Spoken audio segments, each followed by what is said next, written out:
Bonjour Tia, on se retrouve au soleil aujourd'hui? Ouais, salut Nico. Effectivement, on a un tout petit peu chaud aujourd'hui. Il fait 30 degrés, c'est la fête en Belgique. Mais c'est vrai que dans le studio, on le sent bien. Donc aujourd'hui, on se retrouve pour une nouvelle vidéo technique de couture qui fait suite à la vidéo précédente où on vous a expliqué comment placer son tissu pour pouvoir le couper. Eh bien aujourd'hui, on va voir comment couper son tissu. Prêt? Ouais. C'est parti. Donc, on ne va pas revenir sur tout ce qu'on a expliqué dans la vidéo précédente. On va juste faire un rapide petit check. Pensez bien à vérifier si votre tissu a un haut ou un bas. Donc, s'il y a un motif ou par exemple si c'est du velours, que la matière présente un haut et un bas. Mais pour tout ce qui est de comment vous allez l'installer, je vous propose de voir notre vidéo précédente. Alors, avant de placer notre patron sur le tissu, on va quand même faire une petite vérification parce que ça vous arrivera régulièrement. Ce sont les angles de votre tissu. Donc du tissu, ce n'est pas du papier et ce n'est pas coupé avec une grande équerre. Il se peut tout à fait qu'aux angles, vous ayez des décalages entre vos deux épaisseurs de tissu. Parce que je vous rappelle qu'il faut bien lier vos deux lisières et qu'il ne faut pas qu'il y ait de drapé à l'endroit du pli de votre tissu. Et donc, il se peut vraiment que vos angles ne soient pas superposés, comme ici. D'accord ? Il y a un décalage entre les deux angles. C'est normal et ce n'est pas un problème. La seule chose, c'est qu'il faut bien l'observer. Ici, vous le voyez, c'est facile, on le voit quand on est au-dessus du tissu. Mais de l'autre côté, il y a de chances que le décalage se passe dans l'autre sens. C'est-à-dire qu'ici, c'est la partie du dessus qui dépasse de la partie du dessous. Là, on le voit beaucoup moins.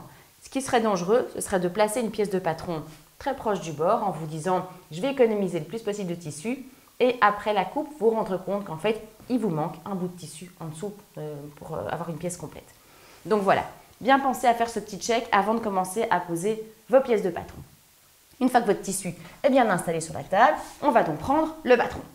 Alors ici, on a pris un patron de haut, de blouse. Vous voyez l'avant qui est là, avec la pince de poitrine. Le dos qui est ici. Vous voyez que l'encolure est plus droite, plus plate que l'encolure devant. Pareil pour l'emmanchure et une manche. Donc c'est un haut tout simple, en 3 pièces. J'ai pris aussi une poche d'un autre patron pour vous montrer des petites choses en plus. Alors, première chose qu'on fait, c'est vérifier que notre patron reprend bien tous les éléments importants dont on a besoin pour le couper. Sur votre patron, il faut bien qu'il soit écrit le nom du vêtement, du patron, du projet, comme vous voulez, mais vous mettez un nom pour bien différencier vos pièces de patron et savoir que ça fait partie de ce modèle-là. La deuxième chose, c'est le nom de la pièce. Ça, c'est le devant, ça, c'est le dos, ça, c'est la manche, ça, c'est la poche. Bien sûr, avec le temps, vous pourrez les reconnaître facilement, mais au départ, ça vaut vraiment la peine de bien noter sur chaque pièce de patron ce que c'est. Donc, ou le nom de la pièce, ou le numéro de la pièce doivent être notés sur chaque élément de patron. L'autre chose qu'on va trouver dessus, c'est la mention de coupe. Combien de fois doivent être coupées cette pièce? C'est le droit fil, ça c'est hyper important. Soit il est le long d'un pli, soit il y a une ligne avec une flèche qui montre le droit fil. C'est primordial. D'accord? S'il y a une flèche, la flèche montre toujours le bas du vêtement. Ça veut dire que si vous avez un motif, le bas du motif va être par là et le haut du motif va être par ici. D'accord? Donc la flèche montre toujours le bas s'il y a une flèche au droit fil. Et si la pièce doit être coupée sur le pli, il faut aussi que sur une des lignes soit écrit pli du tissu, que vous sachiez à quel endroit vous allez devoir mettre la ligne sur le pli. D'accord? Donc ici, vous voyez qu'il est écrit pli du tissu, droit fil, donc le droit fil est dans cette direction-ci. Alors, une autre petite chose que moi je vous invite à mettre sur vos patrons et qui ne s'y trouve pas, ce sont vos marges de couture. Vous savez qu'il y a des patrons qui travaillent marge de couture comprise et d'autres patrons marge de couture non comprise. Honnêtement, moi, je préfère même sur les patrons marge de couture comprise aller vérifier combien de centimètres elles sont parce que ça vous permet, si vous faites des retouches, de savoir exactement en fait quelle était la longueur de votre pièce sans les marges de couture. Et si le patron est marge de couture non comprise, je vous invite à l'écrire le long des lignes. Par exemple ici, eh bien, il faut vérifier ça dans le patron, mais admettons qu'il faille 1 cm aux épaules, 1 cm à la manchure, 3 cm par exemple dans le bas pour faire un ourlet, eh bien je vous propose de noter plus 1, là où il y a 1 cm, plus 1. Ici au col, peut-être qu'il ne faut rien mettre parce qu'il y a un billet, donc plus 0, il n'y a peut-être pas de marge de couture au col. S'il y a un pli, forcément, il n'y a pas de marge de couture. Par exemple, côté plus 1 et ourlet plus 3 cm. Je vous invite à le noter, surtout si vous êtes débutant, parce que ça vous évitera d'oublier de rajouter les marges de couture quand vous couperez votre tissu et donc de vous retrouver avec une pièce qui est bonne pour la poubelle parce qu'il manque toutes les marges de couture et donc qui au final sera trop petite. Voilà, je pense qu'on a fait le tour. Ah oui, il y a les repères aussi qui doivent bien figurer sur votre patron. Et si vous avez une emmanchure, il faut quelque chose qui différencie le devant et le dos de l'emmanchure. Soit il est écrit devant et dos sur le patron. Évitez d'écrire juste un D sur votre tissu parce que devant et dos, ça commence tous les deux par D. Donc moi, je mettais un V au devant de l'emmanchure. Mais sinon, vous avez des doubles repères. En général, quand il y a 2 repères, ça veut dire que c'est le devant. Et quand il n'y a qu'un repère, ça veut dire que c'est le dos. Mais en tout cas, quoi qu'il en soit, vous ne devez pas retenir ça parce que sur vos pièces de patron, vous allez retrouver d'un côté un repère et vous allez retrouver de l'autre côté, hop là, elle s'est pliée, vous allez retrouver de l'autre côté 2 repères. Ça va? Donc tout ça doit figurer sur vos pièces de patron. Quand vous êtes sûr que tout se trouve bien sur vos pièces, le nom, la taille aussi dans laquelle vous l'avez coupé, taille 36, taille 42, taille 8 ans, taille 3 mois. Donc bien la taille, le nom de la pièce, toutes les mentions de coupe, tous les repères et éventuellement vos marges de couture. On est prêt pour placer le patron sur le tissu. Donc on va voir maintenant les différentes mentions de coupe que vous pourriez trouver sur une pièce et donc comment vous devez les couper. Vous gardez bien en tête que votre tissu est plié en 2 et qu'on va couper le tissu en une fois. Donc, vous allez couper les 2 couches de votre tissu en une fois. Soit, vous allez lire la mention « une fois sur le pli ». Qu'est-ce que ça veut dire « une fois sur le pli » Ça veut dire qu'on va poser et couper la pièce une seule fois, mais en la mettant sur le pli du tissu, donc pas du côté des lisières, mais du côté du pli. Donc, on va être comme ça. Et qu'on va couper une seule fois, on va couper les 2 couches en une seule fois. Et donc, quand on va ouvrir le tout, quand on va désépingler le patron et qu'on va ouvrir notre pièce, on va se retrouver avec une pièce comme un papillon. Si vous étiez petit et que vous faisiez des bricolages avec des papiers pliés que vous coupiez et vous ouvrez tout, ça faisait de la dentelle, c'est un peu le principe. Donc sur le pli, une fois sur le pli, ça veut dire on coupe et on pose une seule fois sur le pli du tissu et donc on se retrouve avec une pièce papillon. Alors pourquoi c'est intéressant? Par exemple, pour un devant ou un dos, vous voulez avoir une grande pièce, comme un t-shirt par exemple, eh bien, vous n'avez besoin que d'avoir une demi-pièce qui, au final, fera votre vêtement entier. Ça, c'est une des mentions de coupe. Vous pourriez avoir aussi comme mention de coupe une fois en double. Alors, qu'est-ce que ça veut dire une fois en double? Pareil, ça veut dire qu'on va poser et couper la pièce de patron une seule fois sur le tissu qui est double. On ne parle pas du pli. Donc là, on va travailler en plein milieu du tissu. Bien sûr, on ne va pas taper la pièce en plein milieu du tissu parce qu'on ne veut pas gaspiller de tissu, mais ça veut dire qu'on n'a pas besoin de se trouver au pli. Ça peut être le cas, par exemple, d'une manche. D'accord? Vous voyez ici, une fois en double.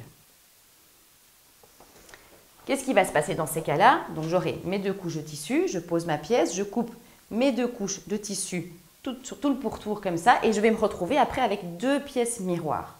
On en a besoin, par exemple, pour faire des manches ou pour faire des morceaux de pantalon. Parce qu'on a vu tantôt qu'il y avait un devant et un dos à la manche.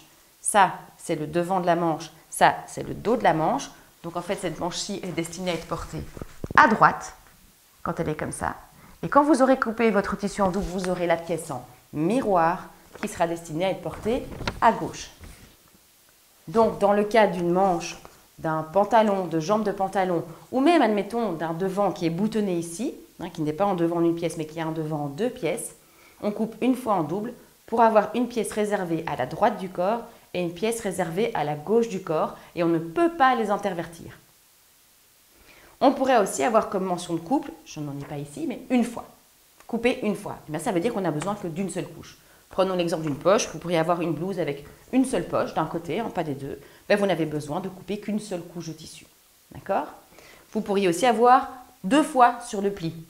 Ben, ça veut dire que vous devez faire une fois le travail sur le pli, puis bouger votre pièce de patron et recommencer tout le travail une 2e fois sur le pli. Par exemple, pour une ceinture qui serait doublée dans le même tissu. On pourrait aussi avoir 2 fois en double.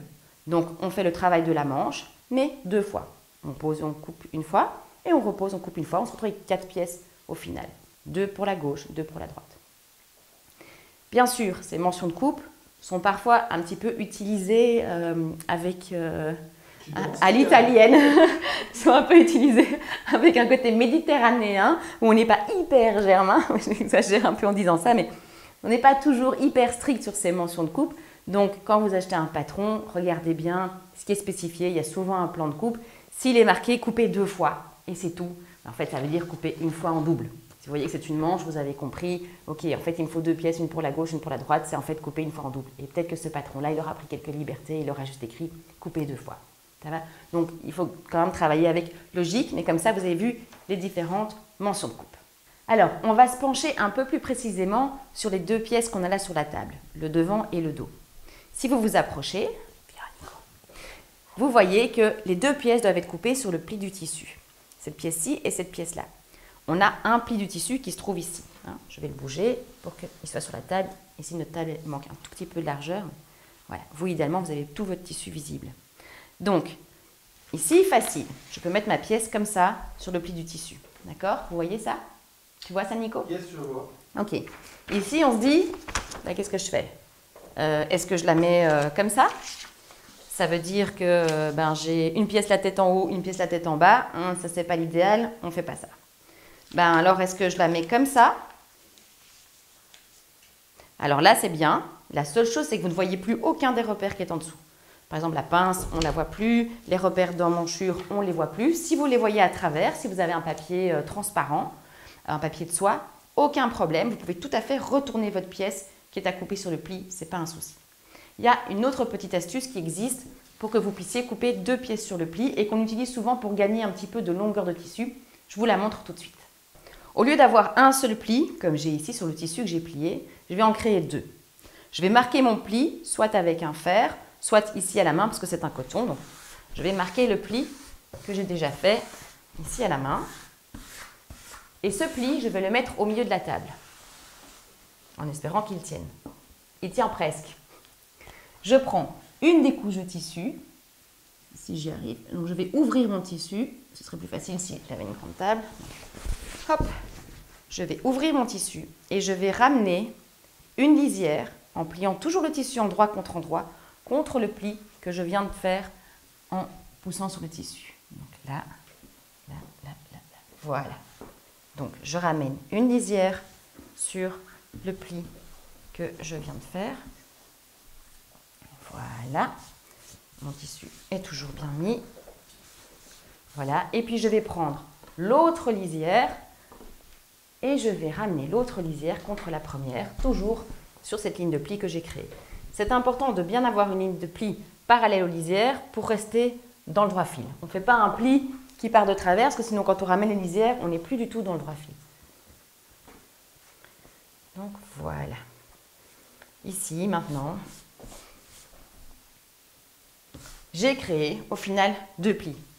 J'ai un pli de ce côté-là du tissu et j'ai un pli de ce côté-ci du tissu. Ce qui va me permettre de poser mes 2 pièces facilement. La pièce qui se met... Ouf, je fais tomber les pièces de patron. La pièce qui se met sur ce pli-ci peut être mise à l'endroit sans problème. J'aurais aimé avoir une table un peu plus large, mais ce n'est pas le cas. Et la pièce qui se met... Hop, je vais tout tenir de ce côté-là. Et voilà. De cette façon-ci, j'ai mes 2 pièces qui sont posées sur le pli. À l'endroit, je vois tous mes repères et je n'ai pas perdu de tissu. Ok, maintenant on a toutes les informations dont on a besoin pour commencer à épingler notre patron sur notre tissu. Je vous rappelle quand même juste de bien vérifier les bouts, les angles de votre tissu et de ne pas essayer d'absolument gagner plein de place en mettant votre pièce très haute parce qu'il risque de vous manquer un bout. Donc ici c'est le cas, je vois que là au-dessus, ma couche inférieure, elle s'arrête là où est mon doigt. Donc je ne vais pas mettre mon patron comme ça ici, sinon je vais être beaucoup trop près, il va me manquer un petit bout là. Donc je vais descendre un petit peu plus bas, histoire d'être sûr d'avoir au moins la marge de couture qui dépasse en dessous.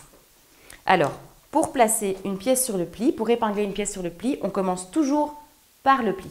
Je vous montre ça. Je place ma pièce sur le tissu et je m'assure qu'autour, il y ait suffisamment de place pour toutes les marges de couture. Là, ça va, j'ai bien 1 cm. Et si je regarde en dessous, oui, j'ai bien 1 cm en dessous aussi. Là, 1, pas de souci. 1, j'ai 3, pas de problème, j'ai pas d'autres pièces pour le moment sur mon tissu, donc fatalement, c'est facile. Je vais commencer par le pli. Alors, quand on est sur le pli, on doit être exactement sur le pli, c'est-à-dire comme ça. On ne se met pas comme ça, on ne se met pas comme ça, parce que tous ces petits décalages, une fois qu'on aura fait notre papillon, eh bien on va les retrouver. Donc c'est important de bien se mettre sur le pli comme ça. Si votre tissu bouge, vous vous mettez bien sur le pli, là, tout à fait dans le haut, et vous mettez une première épingle. Pour épingler, je vais piquer dans tout, le patron, les 2 couches de tissu. Vous voyez que je ne mets pas mes mains en dessous du tissu. Je vais incliner mon épingle et je vais ressortir ici de mes 2 couches de tissu et de mon patron. Et je mets mon épingle comme ça, sans la faire dépasser sur le papier, parce qu'après je vais devoir tracer et couper. Si je fais dépasser mon épingle, elle risque de me déranger quand je vais tracer, et elle risque de me déranger quand je vais couper. Donc les épingles ne dépassent pas du papier. Et on continue. Donc si on a un tissu difficile, eh bien, on le fait bouger au fur et à mesure pour bien venir le mettre sur le pli. Et si le tissu il est facile, je n'ai pas besoin de mettre plein d'épingles. Quand on a un tissu très fluide, on peut mettre...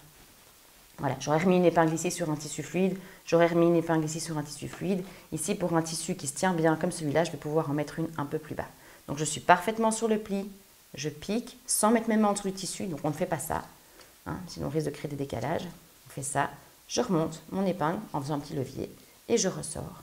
Et mon épingle est bien sur mon papier. Et hop, on fait tout le pli de cette façon-là.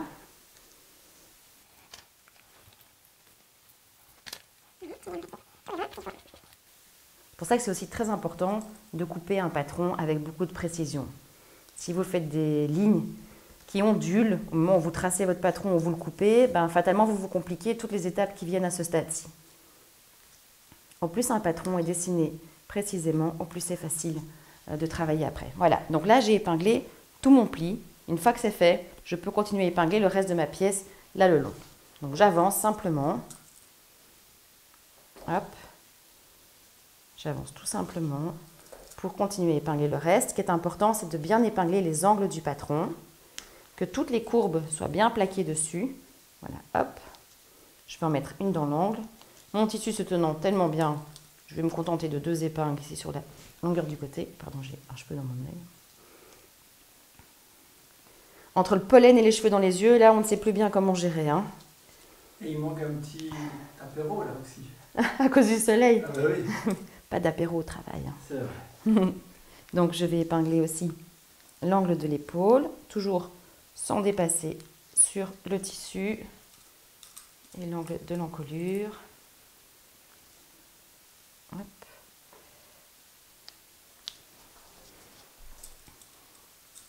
Alors, quand je vais épingler ici, je vois qu'il y a un petit repère. Je ne vais pas mettre d'épingle à l'endroit du repère parce que le repère, on peut décider soit de le tracer avec un outil de traçage, avec un petit crayon, soit de le couper, de le cranter dans le tissu. Mais si j'ai une épingle qui est là et que je crante, je risque d'abîmer mes ciseaux à cause de l'épingle. Donc je vais expressément mettre mes épingles un petit peu en décalage par rapport au repère qui est dessiné pour ne pas être embêté par la suite. Voilà, donc là, vous voyez, j'ai épinglé toute ma pièce.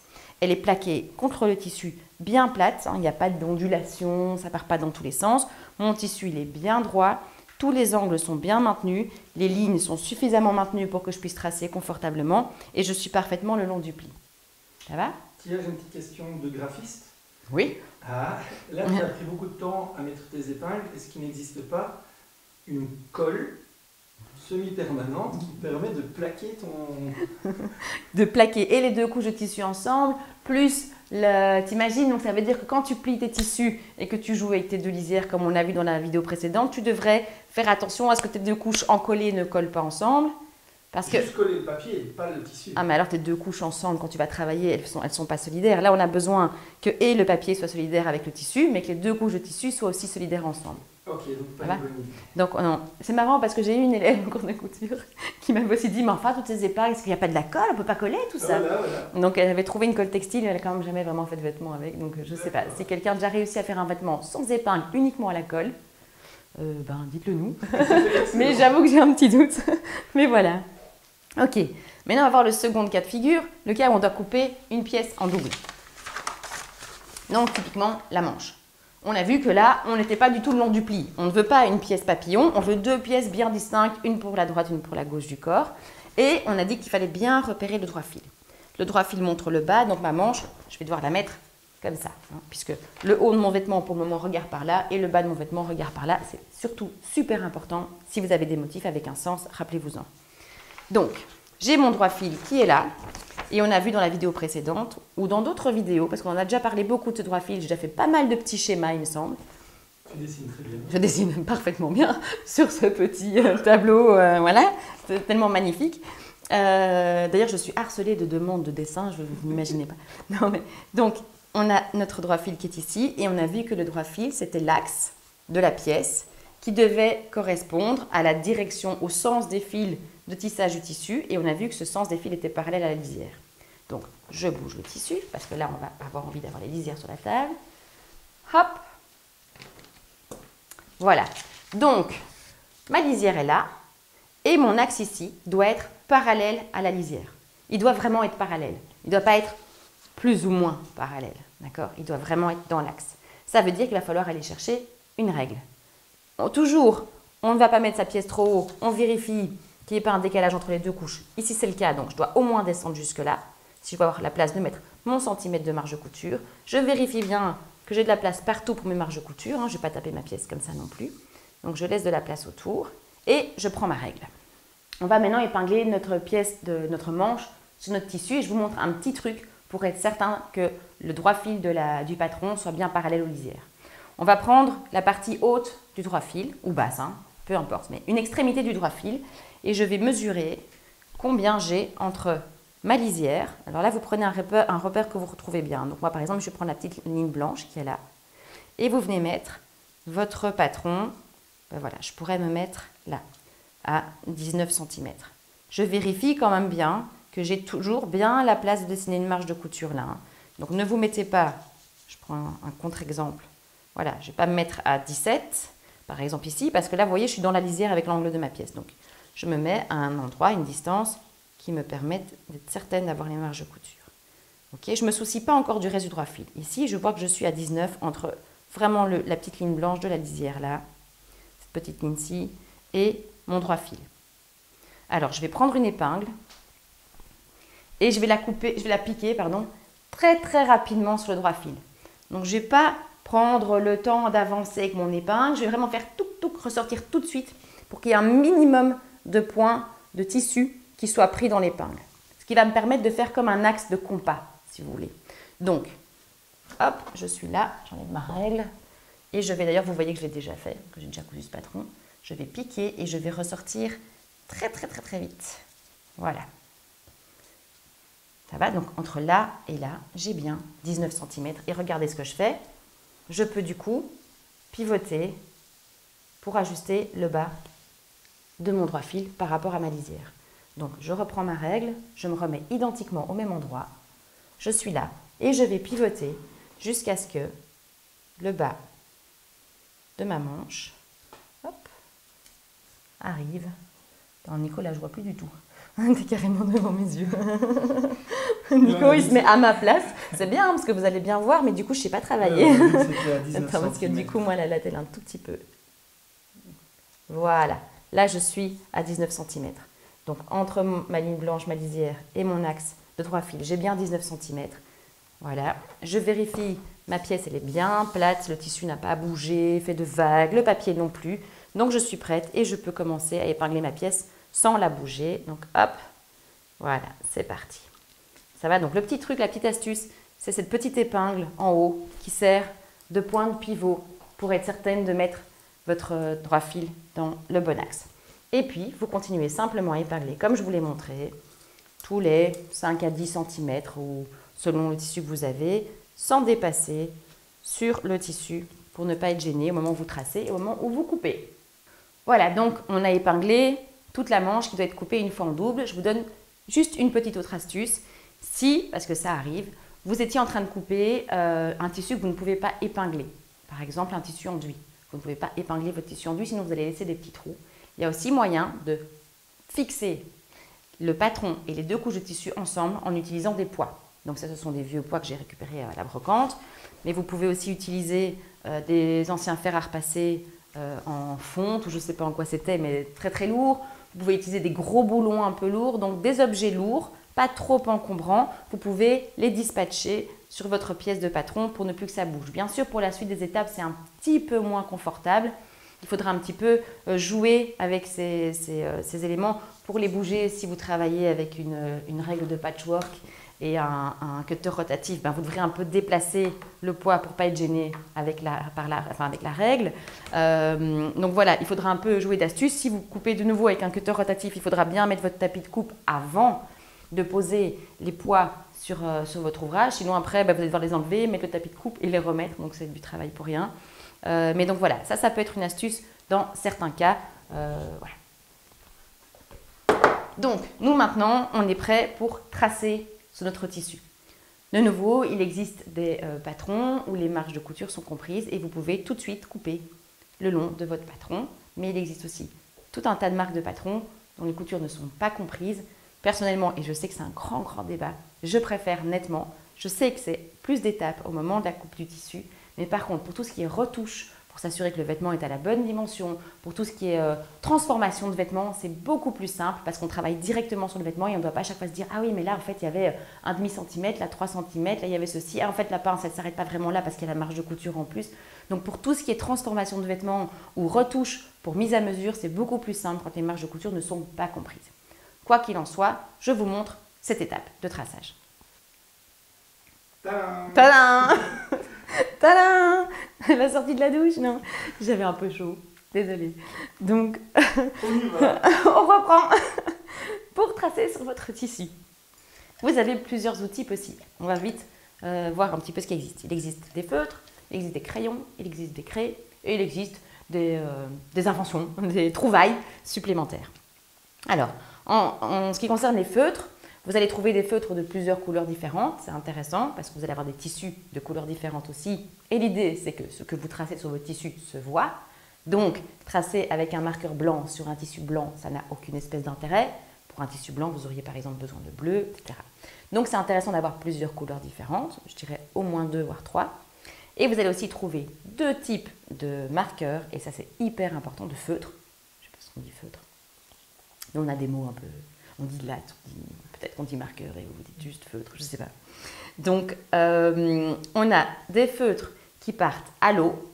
Ça veut dire que tant qu'il n'y a pas d'eau sur votre tissu, vous pourrez voir ces lignes et que quand vous laverez votre tissu ou votre vêtement fini, ça va disparaître comme par magie. Il est tout de même conseillé de faire un petit test avant. Et vous avez des feutres autodisparaissants. C'est-à-dire que vous tracez et le temps passant, le feutre disparaît tout seul. Plus ou moins vite selon le feutre et selon le tissu sur lequel vous tracez. Donc un même feutre peut disparaître plus vite sur un tissu que sur un autre. Attention, ça peut être très utile pour marquer des choses que vous allez travailler tout de suite. Par exemple des boutonnières. C'est beaucoup moins pratique si, comme on va le faire maintenant, vous tracez tous les contours de vos pièces et puis que vous cousez le lendemain, parce que le lendemain vous ne verrez plus vos traces. Ça va? Donc, feutre, on a vu. Crayon, même chose. Choisissez des crayons de plusieurs couleurs différentes, un blanc, un bleu, éventuellement un rouge. Et choisissez aussi une marque qui écrit bien sur le tissu. Il existe des petits crayons, des petits formats comme ça. Et quand on essaye, on se rend compte que ça ne marque pas très bien. Donc préférez des crayons avec vraiment une mine un peu créeuse qui vont beaucoup mieux marquer le tissu. Ne les faites pas tomber, sinon chaque fois que vous allez les tailler, vous allez voir votre mine qui va casser. Vous pouvez aussi trouver des craies de couleurs différentes, des craies de tailleur, à utiliser sur la tranche pour tracer. C'est assez volatile et ça manque un peu de précision à mon goût. Donc moi, ce n'est pas l'outil que je préfère, mais par contre, ça part facilement. Et alors, dans les trouvailles, on peut avoir, moi j'ai une boîte comme ça, d'anciens savons que j'ai utilisés pour mes mains et qui sont devenus trop plats ou trop fins pour être utilisés, mais que j'utilise pour tracer. Ça marche super bien sur les tissus foncés. Parce que quelle que soit la couleur du savon, il va toujours tracer en blanc. Ça va? Mais donc ça peut être très pratique pour tracer sur des tissus foncés. Ça fait des lignes bien nettes si vous taillez votre savon avec un petit cutter avant. Et autre chose à savoir importante, c'est que ça disparaît au fer à repasser. Donc, on ne repasse que les lignes qu'on a déjà cousues. On ne repasse pas toute la pièce après l'avoir tracée, sinon toutes vos lignes disparaissent. Il y a la même chose avec le fameux bic friction. Vous avez sûrement croisé ça sur des blogs de couture, etc. Donc, ce sont les bics avec une petite gomme au bout qu'on peut effacer en frottant, les bics friction. Ça fonctionne aussi bien pour tracer sur le tissu et ça disparaît pareil au fer à repasser. Faites bien attention. Aujourd'hui, on va tester le feutre bleu et le crayon bleu, puisqu'on travaille sur un tissu jaune et qu'on a envie d'avoir des traces qui restent sur notre ouvrage. Donc, idéalement, c'est bien si votre outil a une pointe nette. Si votre crayon commence à avoir une pointe toute ronde, retaillez-le. D'accord? Pour ce qui est des lignes droites, vous pouvez utiliser une règle. Ça peut vraiment vous aider à tracer sur une ligne droite. Parce que venez voir, viens voir Nico. L'idée, c'est de tracer exactement cette ligne-ci. Hein, c'est pas de tracer une ligne qui va faire comme ça. D'accord? Donc, on veut tracer là le long. Donc, moi, ce que je fais souvent, c'est que je plaque mon papier sur mon tissu et je vais tracer un peu sur mon papier, un peu sur mon tissu. Et j'avance comme ça. Je vais essayer de faire entrer un plus gros zoom. Je sais pas si ça va. Oui, on voit. Tu es sur le papier. Un peu sur le papier, un peu sur le tissu. Et regardez ce qui se passe quand je soulève le papier. J'ai une ligne hyper nette. Ah oui, ça se voit bien. Plus facile pour coudre. D'accord? Donc, ce qu'il ne faut pas faire maintenant, regardez ce qu'il ne faut pas faire, donc ne faites pas ça, hein, c'est tracer en faisant comme ça, ou une espèce de grosse ligne, tellement grosse que vous ne savez plus très bien où elle s'arrête. Ça, on ne fait pas, d'accord? On ne veut pas de ça. Mais donc, pour tracer des lignes droites, vous pouvez vous aider d'une règle. Je vais plaquer ma règle le long de mon patron. Vous voyez, je suis vraiment sur le bord de mon patron. Je vais plaquer la règle avec mes mains et je peux tracer en faisant ce que je vous ai montré là tout de suite. Hop, une ligne droite en étant légèrement inclinée avec mon crayon. Voilà, vous pouvez déborder des lignes, hein, vous pouvez aller un peu au-delà quand vous êtes aux angles. Il vaut mieux avoir un angle bien dessiné que pas d'angle du tout. Voilà, hop, après j'enlève ça et là, on va tricher, on va enlever une épingle. J'ai une ligne bien nette. Comme je vous disais là tout de suite, d'ailleurs je vais attendre avant de remettre l'épingle, quand vous avez un angle, faites bien ceci. Donc tracez bien, quitte à déborder un petit peu. D'accord? Il vaut mieux avoir un angle dont vous voyez bien l'extrémité, comme ça vous savez bien où arrêter et commencer vos points d'arrêt, que d'avoir un angle, je vous montre ça ici, hop, où vous n'auriez pas été jusqu'au bout. Ça, on ne veut pas. D'accord? On va faire le test avec le feutre. Ok, donc je vais tracer ici par exemple. Donc là, pareil, je vais tracer légèrement sur le tissu et sur le papier et je suis ma courbe tranquillement, comme ça, en débordant un petit peu. D'accord? Alors, pour les repères, vous avez deux solutions. Soit vous les marquez aussi au feutre, soit on va les cranter, mais ça je vous montrerai après. Je vais d'abord terminer de tout tracer. Ah oui, c'est attaché, je ne peux pas montrer. Mais bon, tu veux que je détache un peu? Oui, oui. Voilà. Nickel. Ok, donc je vais tout tracer au feutre, parce que je pense que le feutre se voit un petit peu mieux que le crayon. Oui, oui.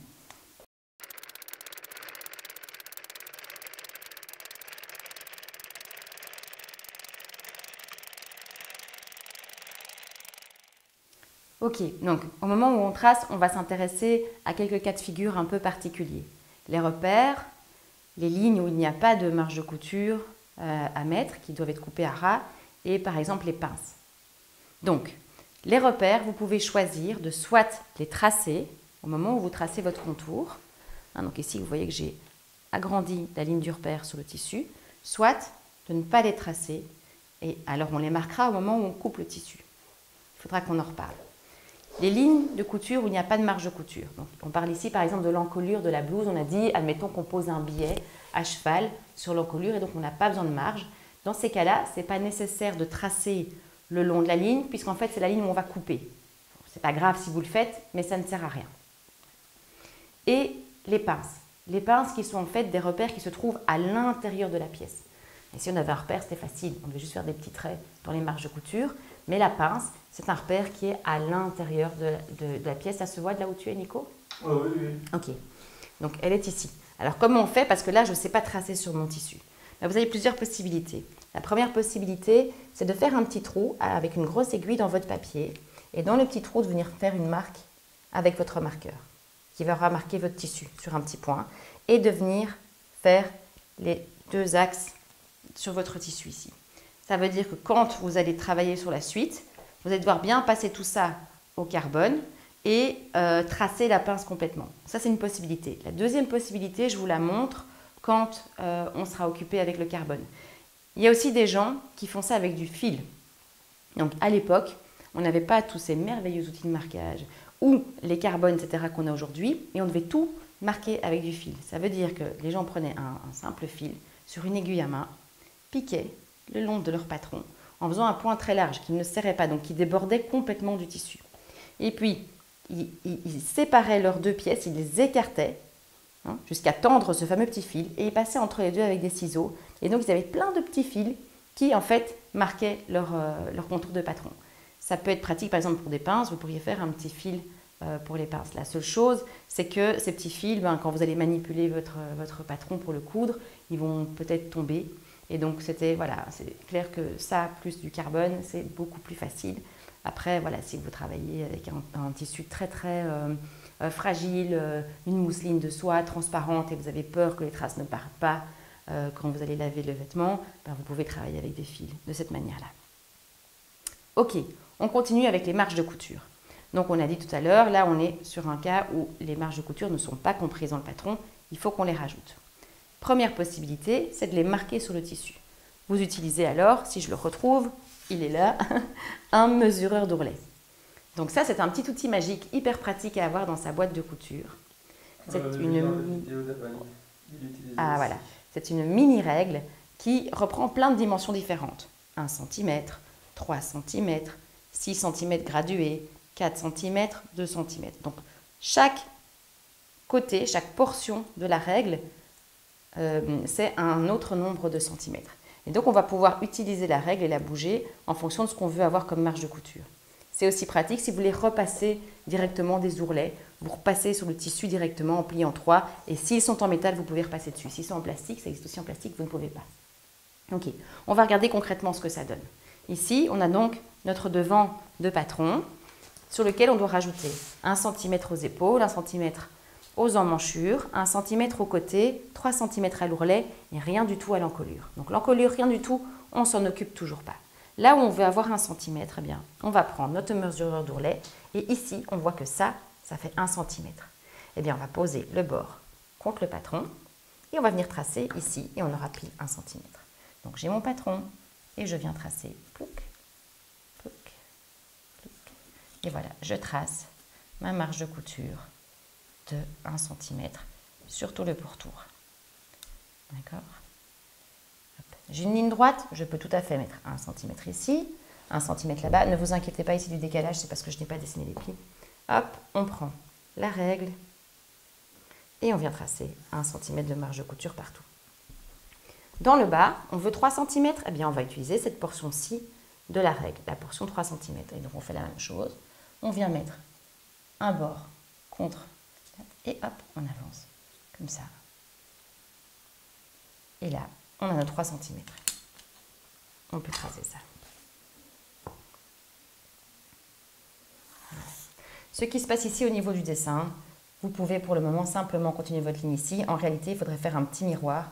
Donc ça, ce serait un axe de symétrie. Et l'oblique qu'on a ici, on doit la retrouver là. Donc, là, on est un peu dans du travail de pro, mais donc en fait, finalement, on devrait couper la marge de couture comme ça. Ça, ce serait vraiment exact. Et voilà, il y a une pince, c'est pas grave. On marque notre marge de couture ici, notre marge de couture là. On reprend notre marge de couture ici. Voilà. On fait les épaules. Et on ne met toujours rien à l'encolure puisqu'on n'a pas de marge de couture. Et donc voilà, on a tout le contour de notre pièce qui est dessiné au niveau des marges de couture. Et on va pouvoir couper simplement sur les lignes. Ça, c'est une première possibilité. C'est donc de tracer les marges de couture sur votre tissu. Je vous conseille de faire ça si vous êtes débutante. On va voir la deuxième possibilité. Et là, on va déjà passer à la coupe en réalité. Donc, je range les outils de dessin et je sors les outils de coupe. On a un tapis de coupe. Ça, c'est vraiment important pour protéger votre table. Je vais... Tu veux de l'aide ? Ça va aller. Je vais faire comme ça, comme ça, comme ça. Je peux faire ça parce que mon tissu se tire bien. On ne peut pas faire ça avec tous les tissus. Et je vais prendre la manche. Voilà, donc je mets bien ma manche sur mon tapis de coupe. Si ça dépasse, c'est pas grave. Je la bougerai en cours de route. Hop. Voilà, mon tapis de coupe, il est un peu plus petit que ma manche, donc c'est rien. Ça me donnera l'occasion de vous montrer comment on s'y prend. Et je prends un cutter rotatif. Donc là, vous voyez que je n'ai pas rajouté les marges de couture. Je vais tout de suite les couper. Je ne vais pas passer par la phase où je les dessine. Ça fait gagner un peu de temps. C'est pour ça que moi, ça ne me dérange pas de travailler marge de couture non comprise parce qu'en fait, je ne les dessine pas. Donc, on a un cutter rotatif, ok. On a un tapis de protection, un tapis auto-cicatrisant. Et on a surtout une règle de patchwork sur laquelle est indiqué tout un quadrillage centimètre par centimètre.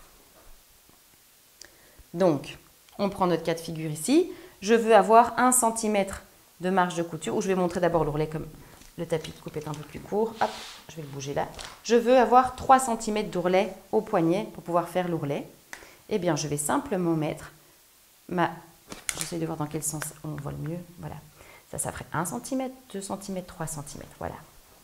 Je mets 3 cm de marge de couture en plus de mon patron. Je suis bien, vous voyez, je suis bien le long de ma ligne de patron sur 3 cm. Je plaque et je vais, en attention d'être bien sur le tapis auto-cicatrisant, je vais couper ma pièce. Voilà. Donc là, j'ai 3 cm de marge de couture sans les avoir tracés. Je vous remontre avec 1 cm. Je me mets là, du coup, sur le côté de ma manche où je veux 1 cm. Je mets la ligne 1 cm de marge de couture. Plaquez bien la règle quitte à bouger votre main. Hein, hop. Et faites attention, ça coupe très très fort. Et il ne faut pas essayer de faire tourner une fois. Il vaut mieux faire des petits allers-retours comme ça et déplacer votre main en la plaquant bien. Voilà, je fais attention à ne pas dépasser du tapis auto-cicatrisant pour ne pas abîmer ma table. Et voilà, j'ai 1 cm. Alors vous me direz, Tia, c'est super, mais ça ce sont des lignes droites. Easy game. Qu'est-ce qui se passe quand il y a des courbes? Ben, moi, je fais exactement la même chose, je vais vous montrer. Il faut juste bouger un peu avec le patron. Je vous montre ça. Je mets la courbe de l'emmanchure sur mon... Et là, je vais devoir, Nico, me mettre... Je crois qu'on va devoir changer nos places parce que comme je suis droitière... Ouais, comme je suis droitière, je vais avoir besoin d'être de ce côté-ci. Je vais essayer de prendre ceux qui sont quand même plus faciles. Vous pouvez avoir des règles aussi plus courtes si ça peut vous faciliter la vie. Donc, vous voyez là... Ah ben voilà, vous voyez l'envers du studio.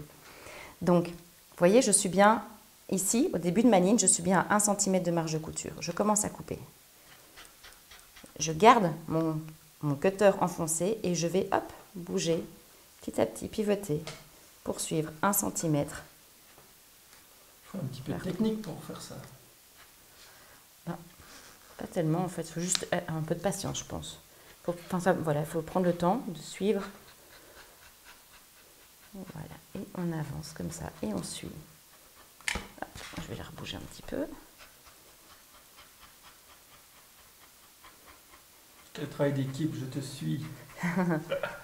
Hop, et j'avance, je peux même avancer comme ça. Ici, il faut dire que le cutter est tout nouveau, donc il coupe super bien, mais n'hésitez pas à changer votre lame. Vous trouverez aussi des lames sur le site, vous trouverez aussi des lames à la vente, séparément, qui vous permettent de toujours avoir un cutter rotatif bien aiguisé et c'est beaucoup plus facile à utiliser. Voilà. Ok. Je vous montre quand même... ah ben non, je vais vous montrer sur l'autre pièce. Je termine de couper cette pièce-ci et je vous montre sur l'autre pièce l'autre technique.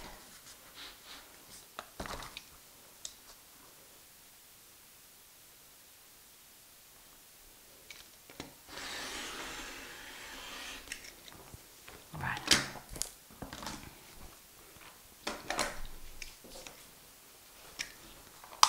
Ok. Donc, je reste accrochée aux épingles. Ici, on a coupé notre pièce, donc une fois en double comme on voulait tantôt. Je vous montrerai après ce que ça donne. Mais ce que je voulais vous montrer ici, c'est qu'avec un cutter rotatif, vous avez une coupe super nette partout. C'est pour la suite du travail hyper confortable. Parce que quand on travaille avec des ciseaux, je vais vous montrer après, parfois on a tous des petits à-coups dans la coupe et c'est moins sympa. Donc ça, pour des tissus qui sont un peu capricieux, qui glissent, etc., des satins, des crêpes, parfois certaines viscoses, etc., c'est quand même super facile de travailler avec ce système-là. Moi, c'est le système que j'utilise tout le temps et je vous avoue qu'aujourd'hui, parce que je couds depuis longtemps aussi, donc pas pour les débutantes, mais quand il y a des lignes droites, je ne trace plus le contour du patron avec les lignes droites. Je sais que c'est une ligne droite. J'épingle mon patron et je coupe directement, marge de couture comprise.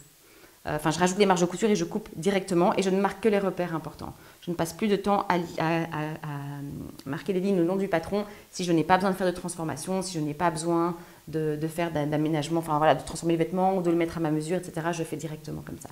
Mais uniquement pour les lignes droites et très simple. Dès qu'il y a un angle, je trace d'office. Ça va? Donc là, on a vu le système avec le tapis de coupe et le cutter rotatif. Je vous montre avec les ciseaux. Alors, ce qui est important, c'est d'avoir une bonne paire de ciseaux à couture et de ne l'utiliser que pour couper du tissu, du fil, etc. On oublie les ciseaux qu'on partage en famille pour tout type de bricolage parce que vous aurez des tissus qui ne vont plus couper convenablement votre tissu. Je vous montre mon petit truc à moi.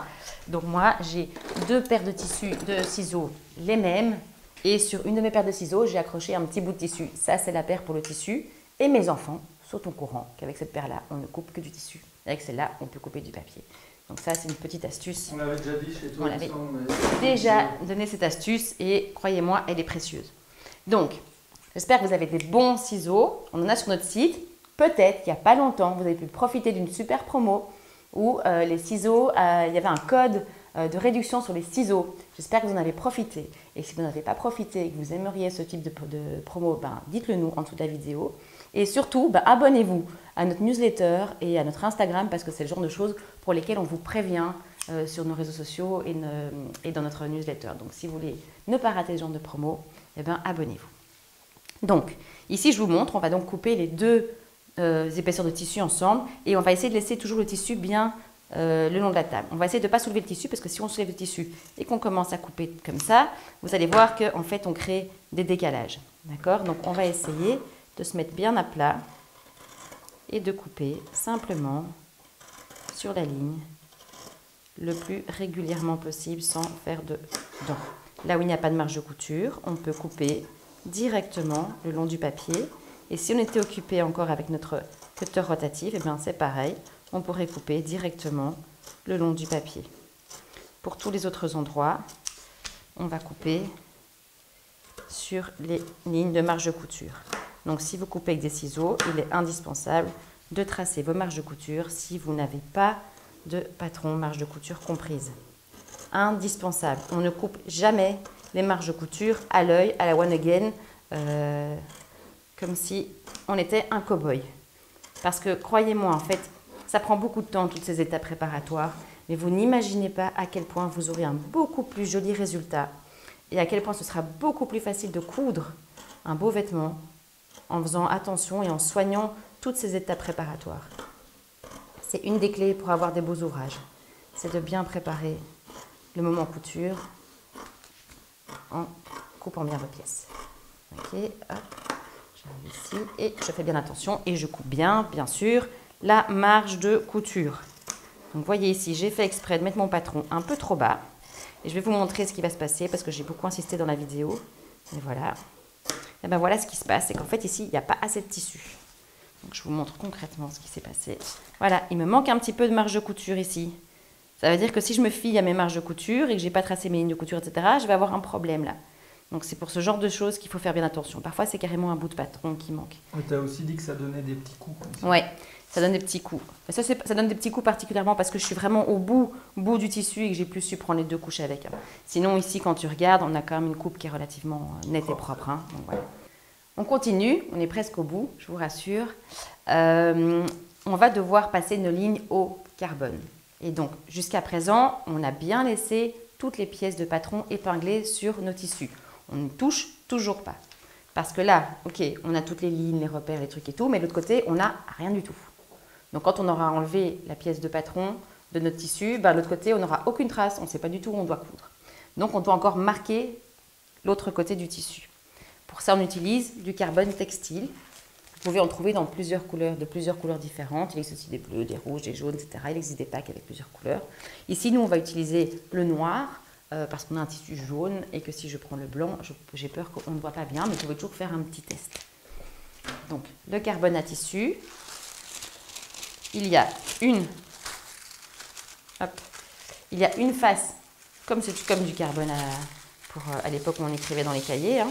Il y a une face ancrée, où c'est plutôt de la craie que de l'encre, et une face où il n'y a rien. On va bien mettre la face avec la couleur, la craie, vers le haut. Je plie ça. Donc je mets bien quelque chose qui protège ma table, parce qu'on va utiliser une roulette. Et que si vous utilisez une roulette à picot sur une table en bois, vous allez faire des traces partout. Vous pouvez demander à mon papa comment ça s'est passé à la maison. Donc, et là, c'est une roulette sans picot. Oui, là, c'est une roulette sans picot. Il y a une différence? Donc, oui. Ben, il y en a une qui va tracer des petits points et l'autre qui va tracer des lignes. Okay. Donc ici, j'ai mis le tapis autocicatrisant, mais donc vous mettez quelque chose pour protéger. Vous prenez votre carbone et vous mettez bien la couleur vers le haut, d'accord? Et puis, vous prenez votre pièce à décalquer, on va dire, et vous la posez dessus. Là, ça ne doit pas être solidaire, hein, que la pièce elle soit comme ça, c'est égal. Donc, on va prendre, pour les lignes droites, je reprends ma règle, hein, c'est facile, c'est propre. Donc, je mets bien ma règle sur la ligne que j'ai tracée au feutre et je vais simplement passer à la roulette. Alors, faites plusieurs tests. Je ne connais pas encore ce carbone, c'est la première fois que je vais l'utiliser, donc je vais essayer sans trop appuyer. Je vais regarder ce que ça donne et si ce n'est pas suffisant, j'appuierai plus. Voilà, ça a bien marqué. Voilà, donc heureusement que je n'ai pas appuyé plus. D'accord? Donc il y a d'autres carbones qui marquent moins. Et donc vous devez adapter la pression que vous mettez sur la roulette à votre carbone. D'accord? Encore une petite question, tu as parlé des feutres effaçables, le carbone s'efface très bien? Le carbone s'efface à la machine à laver, mais vraiment je vous conseille quand vous cousez du blanc, d'utiliser des carbones le plus légers possible, ne pas trop appuyer et faites un test. Pour des chemises par exemple blanches, faites un test pour être sûr que, honnêtement, coupez une chute de tissu avant de passer toute votre pièce au carbone. Coupez une chute de tissu, passez un peu de carbone, mettez-le dans votre machine à laver et regardez comment ça sort. Parce que j'ai quand même le souvenir de chemises que des élèves avaient cousues et on a continué à voir du légèrement rouge ou du légèrement jaune dans les cols pendant quand même plusieurs lavages. Donc ça a fini par partir, mais voilà, ce serait dommage d'être déçu. Donc je passe mes lignes à la roulette, je déborde bien aux angles pour bien avoir un angle net. C'est pareil que quand on a tracé, on peut déborder un petit peu pour bien voir où notre ligne de couture s'arrête. Je vous montre ce qui se passe avec la roulette pleine, il n'y a pas un petit point, c'est un peu moins facile à faire rouler. D'accord. Oui, je suis partie sur le côté déjà, mauvais plan, Tia. Voilà. Donc voilà, ça, vous voyez, je suis partie un peu sur le côté, j'ai fait une ligne. Donc voilà, ça fait une ligne pleine.